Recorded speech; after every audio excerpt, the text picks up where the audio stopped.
Hello students, आज हम करने जा रहे हैं चैप्टर नंबर 1 का पार्ट 5। टोटल 6 पार्ट्स जैसे मैंने बताया आपको। चैप्टर का नाम है rise of nationalism in Europe और ये वीडियो आप देख रहे हैं अभिमन्यु ऑनलाइन क्लासेस पर। चलिए देखते हैं 5th पार्ट में क्या होता है। 5th पार्ट में हम ये चारों पार्ट हम कर चुके हैं। Visualising the nation. Okay, visualising the nation का मतलब समझ लीजिए, किसी नेशन को विजुअलाइज करना, किसी रूप में, किसी आकार में ढालना उसको। ओके, तो ये देखते हैं कैसा होता है, यूरोप में कैसे हुआ था। While it is easy enough to present, ये जो आपकी बुक है, ये एनसीईआरटी की बुक है, उसमें से ये पेज लिया गया है। Okay, while it is easy enough to represent a ruler through a portrait. कहते हैं वो तो बहुत इजी है कि आप किसी रूलर का पोर्ट्रेट बना दो या स्टैचू बना दो। How does it one go about giving a face to a nation. देश को अगर कोई चेहरा बनाना हो किसी देश का एज ए पोर्ट्रेट, कैसे बनाओगे आप। Artists in the 18th and 19th centuries found a way out by personifying a nation. एक आर्टिस्ट वगैरह ने ये काम किया कि उन्होंने एज ए पर्सन प्रस्तुत किया एक नेशन को।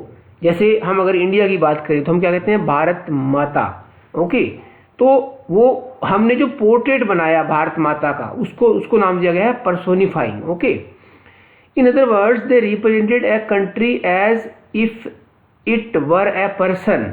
ओके, जैसे कि वो कोई व्यक्ति हो, ऐसे उन्होंने एक देश को दिखाया। Nations were then portrayed as female figures. Nations को उस टाइम फीमेल फिगर्स के रूप में दिखाया जाता था। The female form that was chosen to personify, उसको बनाने के लिए the nation did not stand for any particular women in real life। भी किसी नेशन की वो जो चूज कर रहे हैं, फीमेल फिगर बना रहे हैं, रियल लाइफ में वैसी कोई विमेन नहीं होती। Rather it sought to give the abstract idea of the nation a concrete form। ये सिर्फ इसलिए है कि एक पक्की निशानी बनाई जा सके, भी ये पोर्ट्रेट मतलब ये हमारे देश, ये हमारा देश। Okay, that is the female figure became an allegory of the nation।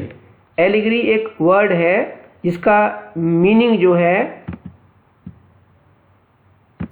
आपकी बुक में दिया गया है। मीनिंग इसका न्यू वर्ड्स यहाँ आए हैं, जहाँ पे allegory when an abstract idea for instance, example के लिए रहा है ग्रीड, एनीवी, फ्रीडम, लिबर्टी। इन सब के लिए अगर हम किसी पर्सन और थिंग को प्रेजेंट करें वहां पर, तो an allegorical story has 2 meaning. One तो है लिटरल एंड वन है सिंबॉलिक। लिटरल रूप में भी हो सकता है, सिंबल के रूप हो सकता है। चलिए, you will recall that during the French revolution artist ने एक ऐसी चीज यूज की थी, फीमेल एलिगरी, किसके रूप के लिए, आइडिया लिबर्टी का बनाने के लिए। Liberty, justice and the Republic. इस जस्टिस को तो आप देखते ही होंगे, आपको पता होगा, जज जो बैठते हैं उनके पीछे एक मूर्ति बनी होती है और उसकी आंखों में पट्टी बंधी होती है, हाथ में उसके तराजू होता है, तो वो क्या है, वो एलिगरी है जस्टिस की। Okay, these ideals were represented through specific objects और सिंबल्स। ये जो आइडियल्स थे, लिबर्टी, जस्टिस, रिपब्लिक या फिर नेशन, ये सिंबल्स या ऑब्जेक्ट्स के थ्रू बनाए गए। एज यू वुड रिमेंबर, जो आर्टिस्ट एट्रीब्यूट्स ऑफ लिबर्टी थे वो क्या थे, red cap, broken chain. Justice के लिए क्या है, ब्लाइंड फोल्डेड वीमेन है, carrying a pair of weighing scales. Okay, ये सब आइडियाज हैं जिनके हाथ में तराजू है, ऐसी जस्टिस की है, और लिबर्टी वाली रेड कैप और ब्रोकन चेन वाली थी, जो हमने देखा था पिछले चैप्टर्स में, पिछले वीडियोज में। Similar female allegory were invented by artist in the 19th century to represent the nation. वैसी की वैसी एलिगरी बनाई गई नेशन को रिप्रेजेंट करने के लिए। फ्रांस, उन्होंने क्या बनाया, फ्रांस में मैरियन के नाम से एक एलिगरी बनाई। पॉपुलर क्रिश्चियन नेम है जिसका underline the idea of a people's nation. Okay, इसका मीनिंग है पीपल्स नेशन। उसकी कैरेक्टरिस्टिक्स क्या थी, drawn from those of liberty and republic. दोनों ही एलिगरी से लेके बनाई गई थी। क्या क्या उसमें थी कि उसमें रेड कैप होगी, ट्री कलर होगा, कॉकटेड होगा, जिसको कलगी कहते हैं, जो मुकुट होता है वो। Statues of Marianne were erected in public squares, उसके स्टैचूज बनाए गए जहाँ जहाँ चौराहे थे वहाँ पर, लोगों को रिमाइंड कराने के लिए कि नेशनल सिंबल है हमारा यूनिटी का, और उनको मनाने के लिए टू आइडेंटिफाई विद इट, कि इसके साथ अपने आप को आइडेंटिफाई करो, कि जैसे हम कहते हैं कि ये भारत माता है, हम इसके निवासी हैं, ऐसे ही उन्होंने जर्मनी के लिए किया। ओके, फ्रांस के लिए किया। Okay, Marianne images were marked on coins and stamps, उसकी जो इमेजेस थी वो कॉइन्स और स्टैम्प्स पे भी बनाई गई।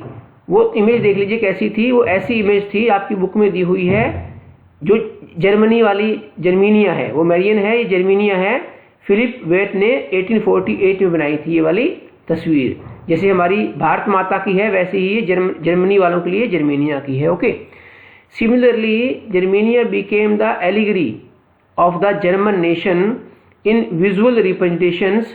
जर्मीनिया wears a crown of oak leaves, ये देखिए crown of oak leaves as the German oak stands for heroism, कि ये हीरोइज्म के लिए माना जाता है ओक, इसलिए इसको पहनाया गया है मुकुट ओक का। और ये सिंबल्स के मीनिंग्स यहाँ पे दिए हुए हैं आपकी बुक में, देखिए क्या कहता है, ब्रोकन चेन, ये जो ब्रोकन चेन ये बड़ी पड़ी है, इसका मतलब है बीइंग फ्रीड, कि आप फ्री हो गए हो।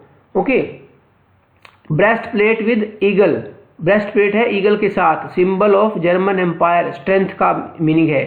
क्राउन ऑफ ओक लीव्स, वो हीरोइज्म का है। ओके, ये जो क्राउन है, ओके, हीरोइज्म का मीनिंग है ये। स्वॉर्ड, ये जो तलवार है जिसकी ये पत्तियां भी साथ में लगी हुई है, देखिए। ओके, कुछ टहनियां हैं। ओके, ये कहता है स्वॉर्ड है रेडी टू फाइट, और ओलाइव की ब्रांच है ये वाली जो यहाँ इसके साथ है। ओके, इसके ये किस लिए है, विलियंस टू मेक पीस, कि हम लड़ने को भी तैयार है अगर लड़ना चाहते हो तो, और हम शांति के लिए भी तैयार है अगर तुम चाहते हो तो। उसके बाद एक ट्री कलर है, okay, black, red and gold colour का। Flag of the liberal legislation 1848 banned by the dukes of the German states. Okay, ये वाला जो ड्यूक्स ने बैन कर दिया गया था। Rays of the rising sun, ये पीछे जो दिख रही है रेज ऑफ राइजिंग सन है, ये वाली जो दिख रही है। Okay, beginning of new era इसका मतलब है। चलिए, ये जर्मानिया जो है, बीच में एक आप देखते हो पिक्चर आती है जहां जर्मानिया फॉल, वो जर्मानिया जो गिर गई है और लेटी हुई दिखाई गई है। उसके बाद फिर से एक इमेज है Germania guiding the Rhine valley. Okay, 1860 में आर्टिस्ट लॉरेंस क्लेसन ने ये बनाया थी। ओके, और इस इमेज को बनाने के लिए इसको कमीशन भी किया गया था। The inscription of on Germania sword reads, इसकी ये जो तलवार है इसके ऊपर लिखा हुआ है the German sword protects the German Rhine. Okay, चलिए, ये था आपका, ये बहुत छोटा चैप्टर था। ओके, नेक्स्ट वीडियो में हम लास्ट वाला टॉपिक करेंगे इसका। Thanks and have a nice day. आप इस वीडियो को लाइक करिए, शेयर करिए और सब्सक्राइब करना मत भूलिए हमारे चैनल को, Abhimanyu online classes. Thanks and have a nice day.